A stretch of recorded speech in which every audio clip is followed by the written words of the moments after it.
가족은요, 우리의 삶에 가장 큰 영향을 끼치는 존재들입니다. 가족 중에서 가장 내 삶에 영향을 끼치는 존재는 단연 부모라고 말할 수가 있겠습니다. 우리는 태어나면서부터 어머니와 마주하고 부모의 양육을 받고 또 보호를 받고 교육을 받아서 오늘 여기에 있습니다. 사람마다요, 좋은 사람이 있고 또 좋지 않은 사람이 있는 것 같습니다. 그러므로 여러분들이 이 땅에 살면서 정말로 좋은 사람을 만나는 것은 여러분의 복인 것은 틀림없는 사실입니다. 마찬가지로 좋은 부모도 있고 그렇지 않은 부모도 있는 것 같습니다. 지난 목요일 보니까 3살 배기 자녀가 소변을 못 가린다고 그 돌침대 내팽개쳐서 사망에 이르게 한 아버지가 구속이 되었습니다. 이 정도의 인면수심의 아버지는 거의 없겠지만은 오늘 저나 여러분들이나 부모를 선택할 수는 없습니다. 우리가 부모를 선택할 수 있다고 한다면 좋은 부모, 그리고 또 인격도 훌륭하고 돈도 좀 있고, 그렇죠? 아니면 또 신앙도 있고, 아마 그런 부모를 다 선택을 할 겁니다. 내가 태어나면서 보니까 지금 부모님이 내 부모인 거예요. 바꿀 수 없습니다. 그 관계는 죽을 때까지 계속됩니다.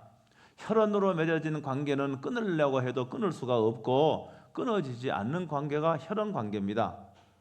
실제로 부모와 자녀들 간의 관계가 여러 가지 이유로 현실적으로 말하자면 관계가 끊어질 수 있어요. 만나지도 않고 그 다음에 전화도 안 하고 있습니다. 그렇다고 해서 완전히 결별될 수는 없습니다. 왜 그런가 하면은 이렇게 어버이날이 되면은 내 어머니 아버지를 생각하고 그 영향을 지금도 받고 있기 때문에 그렇습니다. 그러므로 물리적인 관계가 끊어졌다고 해서 여전히 우리들은 부모나 가족의 영향을 받고 있는 거나 마찬가지입니다. 오늘 이 주신 말씀은요, 10계명 중에, 오늘 10계명 중이잖아. 10계명 중에 이게 5계명에 속한 겁니다.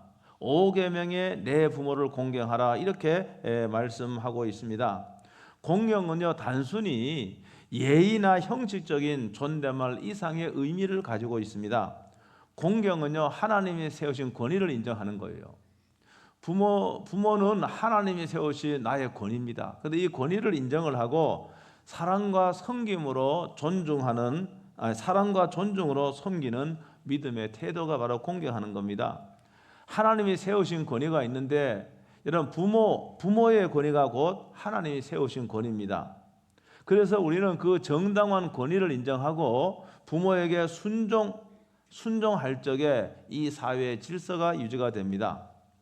그러니까 오늘 말씀에 보면은 이게 부모 공경은 선택이 아니에요. 부모 공경은 선택이 아니고 하나님의 명령입니다. 물론 부모의 권위가 정당하다고 해도 하나님의 말씀과 충돌할 적에는 당연히 우리는 하나님께 순종해야 옳습니다. 가령 부모가 믿음 생활을 하지 못하도록 강요할 적에는 불순종해야 옳은 것이죠. 모든 권위의 최종 권위가 누군가? 하나님이시기 때문에 그렇습니다. 정직하지 못한 것을 부모가 요구할 적에는 부드러운 마음으로 여러분 거절할 수가 있어야 이것이 하나님 편에 서는 자세인 것이죠. 하나님의 뜻에 어긋나지 않는다면 부모의 권위를 인정하고 사랑과 존중하는 태도를 유지하고 관계를 맺어야 옳습니다. 10계명 가운데 제1계명과 4계명은 하나님과의 관계에 관한 거예요. 그리고 5계명부터 10계명까지는 사람과의 관계에 관한 계명입니다. 그런데 부모 공경은 사람과의 관계에 가장 첫 번째 오는 것이 부모 공경입니다. 그러니까 이 부모 공경은요, 이게 그 하나님과도 연관이 있고 다른 사람과의 관계도 연관이 있는 것이 이 부모와의 관계입니다. 부모 공경이라고 하는 것이죠. 여러분, 부모에게 순종하는 것을 훈련받은 그런 자녀가 눈에 보이지 않는 하나님께 순종할 수 있어요. 부모에게 순종하는 것을 훈련받지 않는 자녀는 눈에 보이지 않는 하나님 아버지께 순종할 수 없는 겁니다. 그러니까 부모를 향한 그 태도 속에 우리의 믿음과 우리의 영성이 고스란히 거기 담겨 있는 거예요. 그러니까 부모는 하나님께서 세우신 그런 첫 번째 권인 거예요. 물론 부모가 완벽하지 않죠. 세상에 완벽한 사람이 없기 때문에 나의 부모도 완벽하지 않습니다. 그거는 어쩔 수 없는 거예요. 여러분, 근데 여러분 자녀 입장에서 보면은 내 부모가 완벽하지 않은 것과 마찬가지도 나도 자녀로서 완벽하지 않는 게 사실이에요. 상호 이것은 서로 인정을 해야 되는 것이죠. 부모와의 관계를 잘 하는 사람이 사람과의 관계 첫 번째 온 거니까 다른 사람과의 관계도 여러분 잘할 수 있다는 겁니다. 이렇게 하나님이 세우신 질서, 이 질서를 존중하는 것이 바로 믿음이죠. 여러분 다 이미 아는 거지만은 우리 사회는요 1명 아니면 2명 낳습니다. 우리 교회는 3명까지도 있지만은 4명은 아직 없어요. 지금 이제 여러분 연세 드신 분들 말고 근래 이제 출산하는 보면은 3명까지는 있어요. 그래서 잘못하면은 가족의 중심이 자녀 중심으로 모든 걸 생각하고 결정할 수가 있습니다. 근데 그것은 성경적으로 바람직한 것이 아니죠. 가족의 중심은 남편과 아내고 아내입니다. 남편과 아내가 중심이 돼야죠. 우리가 성인이 되기까지 부모의 양육과 그 다음에 또 보호와 교육을 받았습니다. 오늘 나를 존재하게 한 것도 부모고, 여러분 부모의 양육이 없었다면은, 부모의 교육이 없었다면은 지금 내가 없었습니다. 그러므로 부모를 공경하는 것은 하나님의 말씀이기도 하지만은 인륜에 해당되는 거예요. 부모의 마음은요, 자녀가 결혼을 해서 부모가 될 때 비로소 조금 알 수 있는 겁니다. 부모가 자식을 사랑하는 것은 인간이 경험할 수 있는 가장 깊은 사랑이 부모가 자식을 향한 사랑입니다. 기독교에서는 하나님을 아버지 하나님이라 그러죠. 아버지 하나님이라 그럽니다. 그러니까 부모의 사랑을 통해서 하나님 아버지께서 우리를 사랑하는 그 사랑을 그렇게 하나님 아버지의 사랑을 부모의 사랑으로 표현합니다. 이사야 49장 15절은 여인이 어찌 그 젖 먹는 자식을 잊겠으며, 그러니까 엄마는 숨이 멎이는 그날까지 자식을 잊을 수 없다는 겁니다. 그렇지 않습니까? 부모들은요 자식을 세상에서요 고슴도치도 자기 새끼는 이쁘다 그런다 그러지 않아요. 그렇죠? 그러니까 부모는 뭡니까? 자녀를 깊이 사랑하기 때문에 멋있게 보이고 잘생기게 보이고 그렇게 되는 거예요. 객관적으로 잘생긴 게 아닙니다.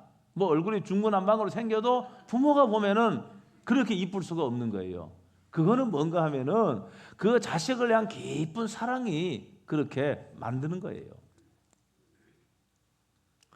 부모들은요 자식을요 존재 그 자체로 사랑을 합니다.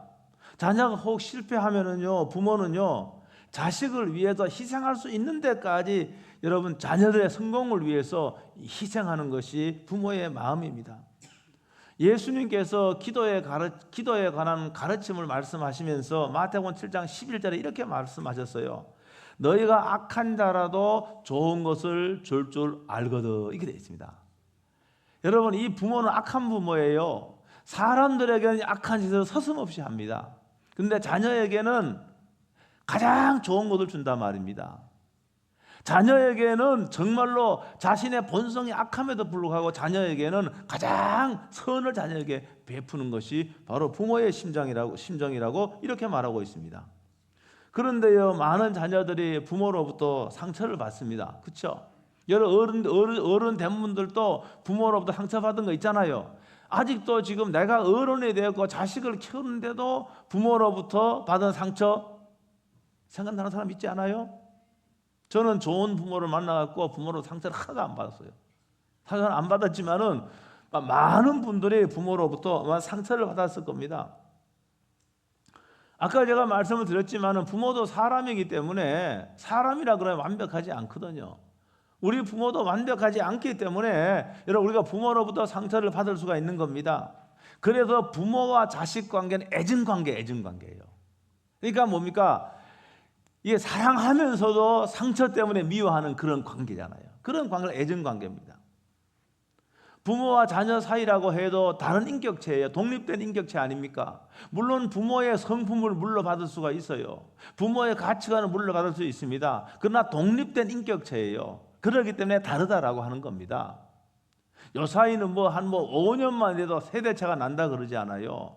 근데 부모와 자식 간에는 얼마입니까? 나이차가 혹 30년, 40년 이렇게 되면 세대차가 얼마나 많이 나겠습니까? 생각과 가치관이 다 틀립니다.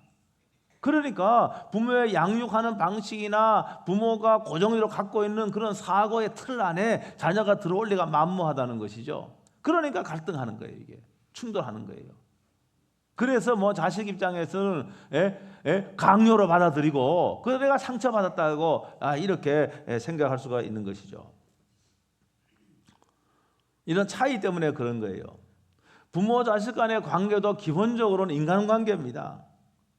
인간관계 기본적으로 인간관계이기 때문에 인간관계는요 일방적인 관계는 없습니다.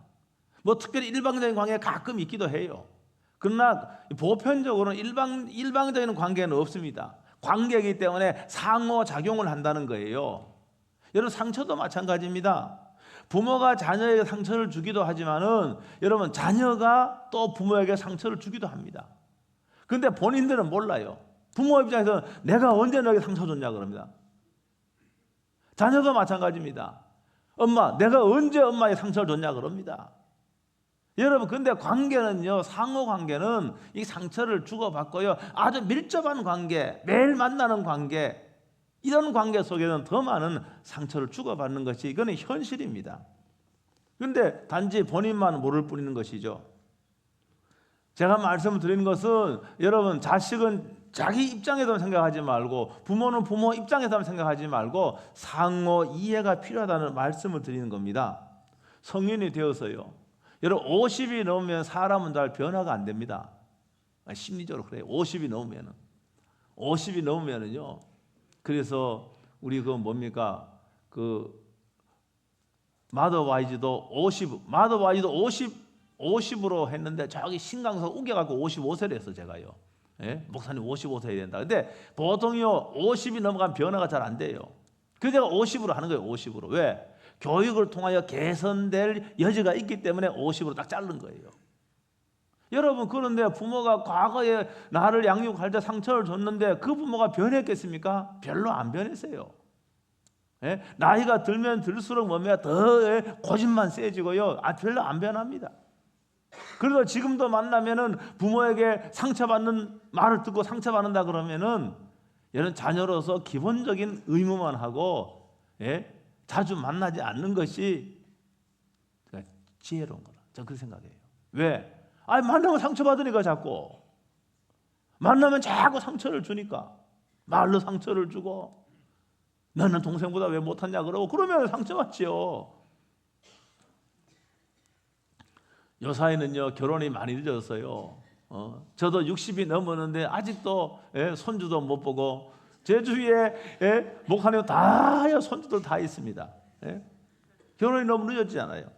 여러 가지 이유가 있는데 그 중에 가장 큰 이유가 경제적인 부담인 것 같아요. 요 사이에 주거 비용이 만만찮잖아요. 야 요새 주거 비용이 전세를 살더라도요 매입하는 것도요 이게 일반 서민들은 꿈도 못 꾸는 여러분 그런 수준입니다. 여러분 육아 비용 만만찮아요. 그러니까 많은 젊은이들이 결혼을 망설입니다. 그리고 결혼을 반드시 해야 되는 것은 아니다라고 하는 그런 가치관도 한 몫을 하는 것 같아요. 그래서 마음에 쏙 드는 상대가 나타나지 않으면은 결혼을 미루거나 아니면은 결혼을 애초에 하지 않는 것이죠. 근데 사실 제가 주위에서 보니까요. 나중에 다 후회하더라고요. 나중에 50이 돼서 50이 넘어가서 아파서 그때는 자신만만했어. 30대 40대면 자신만만했어요. 50이 넘어가니까 아파도 병원 가줄 사람이 없는 거야. 나이 든 부모가 같이 가게 누구랑 가겠어요? 이게 서글픈 거예요. 서글픈 거야. 제가 그런 말 직접 들었어요. 다. 한국적인 상황에서요 주거비가 만만찮지요. 그 다음 아이들 낳고 키우는 게요 돈이 만만찮이 들지 않습니까? 너무 많이 들어요. 그래서 아마 이런 주거비용도 올라가고 양육비용도 올라가니까 과거에는 뭡니까 세금 없이 부모가 자녀가 결혼하면은 5천만 원까지인가 뭐 세금 없이 그렇게 그렇게 줄 수 있도록 돼 있잖아요. 지금 얼마입니까? 지금 얼마예요? 아마 1억 5천으로 올라가는 것 같아요. 1억인가 1억 5천으로 올라갔어요. 관심이 없나 보네. 저는 관심이 많아요. 자녀들이 아직도 결혼 안 했잖아요. 아마 1억 5천까지인가 아마 그렇게 세금 없이 그렇게 할 수 있어요. 여러분 그러니까 부모 입장에서요. 부모 입장에서 여러분 재정적인 어떤 그런 수준이 돼서 이렇게 뭐 1억이나 1억 5천 지원해 줄 수 있다 그러면은 저는 지원해 주는 게 그게 좋은 것이죠. 네가 알아서 해라. 물론 외국은 그래요. 외국은 다 20세 넘으면 자기가 알아서 합니다. 그러나 우리나라는요 자기가 알아서 하면은요 정말로 일어서기가 힘듭니다. 왜? 주거비용이 너무 많이 들고 애들 키우기 너무 많이 들기 때문에. 그래서 부모 입장에서 재정적으로 허락이 된다 그러면은 뭐 그 정도 범위 내에서 저는 지원해 주는 것이 저는 잘못되지 않았다고 생각합니다. 부모가 자녀를 양육하고 교육시 결혼한 후에 여러분 안정된 삶을 할 수 있도록 좋죠. 그런 부모를 만난 자녀들은요 감사해야 됩니다. 다 그렇지 않아요. 그러나 여러분 부모 입장에서 보면은요 자녀는 좋은 거죠. 그렇죠. 이거 부모가 재정적 지원해줘서 말입니다.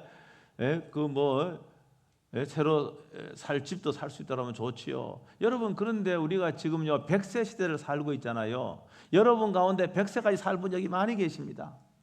100세까지 산다니까요. 여러분 100세까지 살려면은 이게 많이 들어가요, 안 들어가요? 이게 엄청 많이 들어갑니다. 여러분 그때 자녀들로부터 이런 손을 벌릴 수가 없잖아요. 아니 자녀들도 아이를 교육시키고 하는데 허리가 휘어지는데 이런 부모의 부양 의무까지 우리 세대는 지울 수가 없는 거예요. 그러므로 여러분이 적당한 선에서 자녀들의 경제적인 지원하는 것이 마땅하다라고 하는 겁니다. 나이 들면요 병원비가요 많이 들어갑니다. 저는 지금 하나님 복을 주셔서요 제가요 병원에 입원한 적이 없었잖아요. 운동하다 갈비에 부러져 갖고 얼마 전 한 10년 안 되고 하여간 그래도 입원 한 번 했고 건강 검진 받는데 의사 선생님이 내한테 그러더라고요. 안 아프냐고 배가. 뭐 안 아프다고 나. 그랬더니 아니 맹장이 뻘겋게 보이는데 왜 안 아프냐고 그러는 거예요. 나 안 아프다고. 내가 그때서야 내가 체질적으로 통증을 못 느끼구나. 이게 좋은 게 아닌 것 같아. 제가 통증을 별로 못 느끼는 거예요. 그래서 그 수술 한번 했지. 그러고 지금까지는 말이야 복을 주신 거죠. 근데 근래 오니까 달라져요. 야, 이게 나이가 60이 넘으니까 달라질 것 같아. 아니 치아가 뭐 이상해요. 아무래도 이상하다. 제가 치아 건강했거든요. 아니 병원에 가니까 어금니가 한 5분의 1, 4분의 1이 뭡니까? 이게요, 뭡니까? 부서져고 날아가 버린 거야. 그러니까 이상하죠. 예? 제 주위 친구 목사님들은 임플란트 한다고 돈 많이 들어갑니다. 저는 건강하죠. 그런데 이것저것 검진 받아보니까 여러분 돈이 수월찮게 들어가요. 그러면 이거 나이 드니까 이거는 병원비가 이게 엄청 많이 들겠구나. 나이 들면 병원 갈 일밖에 없잖아요. 병원 갈 때마다 자녀들에게 돈 내놔가 할 수 없잖아요. 여러분 우리 부모들은요 노후를 준비를 하나도 안 했습니다. 저희 부모님만 해도 그래. 노후 준비 안 했어요. 그래고 저희 어머니가 돌아가시기 한 1년 정도 병원에 계셨는데 우리 아들이 사형제잖아요. 둘은 뭐 경제적인 지원을 못하고 저도 부담지는데 이게 간병비가 많이 들어가요. 뭐 수술비도 수술비지만 간병비가 많이 들어가요. 여러분 그래도 뭡니까? 어떤 부담을 해야지 어떻게 합니까? 그런데 우리 세대는 자녀들이 그렇게 못한다니까요. 그러니까 여러분들이 어느 정도 뭡니까? 100세 시대를 살기 때문에 여러분 병원 갈 일만 남아 있어요. 이제요. 뭐 60, 70 가고 하면요. 그러니까 어느 정도 뭡니까? 노년을 그런 부분을 잘 준비하는 게 저는 맞다고 생각합니다. 나중에 자녀들에게요 부양 부담을 지우는 그거는 바람직한 것이 아닌 생각이 들어요. 자기 살기도 팍팍한데요. 그렇잖아요. 그래서 저는 이제 우리 아들 왔는지 모르지만은 왔겠죠. 앞으로 이제 결혼할 텐데 그거 보게 되더라고요. 저 부모가 정말 경제적인 지원을 해줘야만 살 수 있는 부모가 그거 보게 되더라니까요. 그렇다고 해도 자녀인데요, 부모가 노후 준비 안 되어 있으면 자녀 입장에서요 그거 지원할 수 없는 거 아니에요. 그걸 보게 되더라니까 제가요.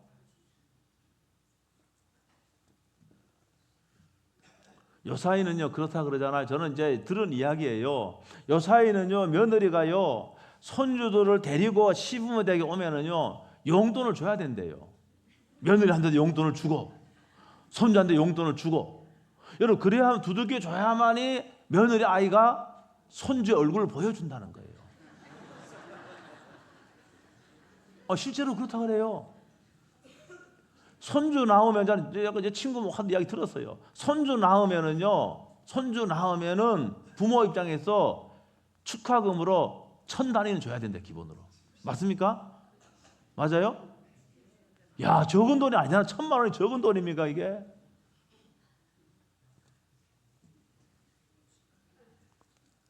여러분 그러니까 제가 무슨 말을 하는가 하면은 여러분이요 자녀한테 올인하지 말아라는 말을 하는 겁니다. 내가 모든 재산을 다 자녀들한테 이렇게 하지 말아라는 거예요. 그거는 바람직한 게 아니에요. 100살까지 사는데 말입니다. 그때마다 나는 하나도 내가 너를 교육시키고 너 집 사는데 내가 이렇게 해줬고 그러니까 내 노후를 책임져라. 이게 안 된다니까. 그렇게 하면 안 된다니까요.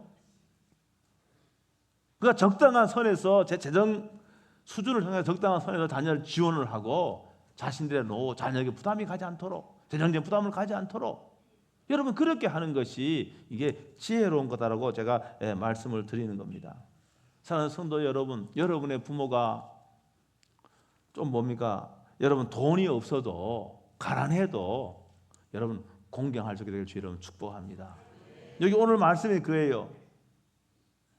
여러분들이 아마 부모가 제 부모도 거기에 해당되지만 여러분의 부모 가운데요 우리 부모들 어른들도 모시고 자신의 노후는 하나도 준비가 안 되었답니다. 그런데 우리 세대는요 부모도 부양을 했고 자녀도 교육시키고 그다음에 자녀들에게 부양을 아마 지금 추세로 가면 부양을 받지 못해요. 그러니까 저희 세대는 준비를 해야 된다고 하는 겁니다. 여러분 자녀들 입장에서는요 혹 여러분 우리나라 노인들이 OECD 국가 세계 경제개발기구 OECD 국가 잘 사는 나라들 중에서 노인 빈곤율이 세계 1위입니다. 우리나라 노인들 가난해요. 자녀한테 올인했거든요. 다 올인했어요. 혹 여러분의 부모가 여러분의 상처를 준 부모라 할지라도 여러분 노후가 준비 안 되던 최소한의 부양을 하는 여러분들에게 주 이름으로 축복합니다. 하나님께서 여러분의 부모가 가난하지만은 여러분이 최선을 다해서 공경을 하고 부양을 하면은 제가 뒤에 있는 건 시간 없어서 말씀 안 하지만은 하나님께서 복을 약속했습니다. 복을 약속했습니다. 물론 부모가 재산이 많았어요. 재산이 많은 부모는 죽을 때까지 자녀들한테 호강을 받습니다. 이거예요. 공경을 받습니다. 돈이 많으니까. 그러나 정말로 여러분들이 혹 여러분의 부모가 가난한다 할지라도 오늘 이 말씀 내 부모를 공경하라. 이 하나님의 말씀을 여러분 꼭 순종을 해서 하나님께서 여러분과 여러분의 장래와 여러분의 자녀들에게 여러분 복을 듬뿍 복을 주시는 그런 은혜를 누리길 주의 이름으로 축복합니다. 기도하겠습니다. 오늘 말씀 붙잡고 1분 동안 통성으로 기도하겠습니다. 오 주 예수 그리스도시여, 오늘 저희들을 불러주심을 진심으로 감사합니다. 하나님 아버지, 저희 부모들을 생각할 때마다 하나님 아버지 믿음의 부모를 주시고 믿음으로 양육하고 눈물로 기도를 먹고 오늘까지 됐음을 다시 한번 감사와 찬송과 영광을 돌립니다. 하나님 아버지, 오늘 주신 말씀 내 그거를 공경하라고 하는 이 말씀 꼭 기억하면서 하나님 약속된 복을 누리는 저희들이 다 될 수 있도록 하나님 축복해 주옵소서. 이 땅의 부모들을 하나님 기억하여 주옵소서. 이 땅의 부모들이 하나님 아버지 정말로 노년의 병으로 힘들고 어려울 때마다 하나님 아버지여 저들의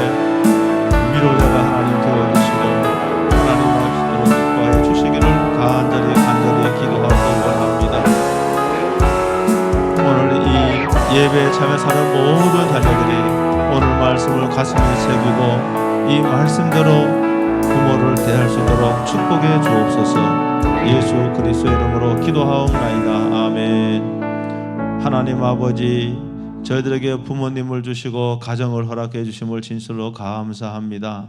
오늘 주신 말씀, 내 부모를 공경하라고 하는 이 하나님의 명령을 순종하는 저희들이 되게 해 주시옵소서.